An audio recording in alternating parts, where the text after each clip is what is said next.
இந்த உலகத்தில் ஓட ஓட மதுவை விரட்டியது இஸ்லாம்.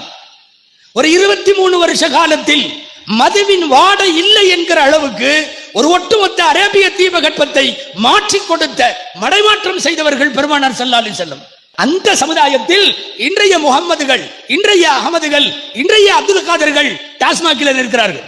அதாவது தேசிய போதையா கஞ்சாவை அறிவிச்சிடலாம் போல தெரியுது. தேசிய பறவை, தேசிய இதுன்னு சொல்றாங்கல்ல, தேசிய அந்த மாதிரி தேசிய போதையாயிரும் போல தெரியுது. அந்த அளவிற்கு பரவி கிடப்பது மட்டுமல்ல, முஸ்லிம் வாலிபர்களுக்குள்ளே வந்திருக்கிறது. கேவலம் என்ன தெரியுமா?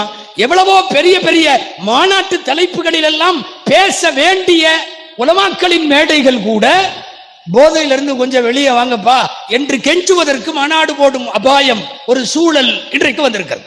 இஸ்லாமியர்கள் அதிகம் வசிக்கக்கூடிய பகுதியில் கஞ்சாவுக்கு அடிக்ட் ஆனவர்களின் எண்ணிக்கை 122%. டீ கடை பெஞ்சில உட்கார்ந்து பேசுறதை சொல்லல, டேட்டா பேஸ், தமிழ்நாட்டினுடைய உளவுத்துறை தகவல்.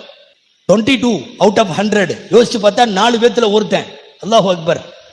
முஸ்லிம்கள் வசிக்கக்கூடிய பகுதிகளில் 4 முஸ்லிம் பசங்கள்ல ஒரு பையன் இதுக்கு அடிக்ட்ங்கிறது கசப்பாக இருந்தாலும், வெளியில பேச வெட்கமாக இருந்தாலும், ஆனால் உரத்து அந்த இளைஞர் சமுதாயத்தை கூப்பிட்டு பேச வேண்டிய நிர்பந்தத்திற்கு இன்னைக்கு ஆளாயிருக்கும்.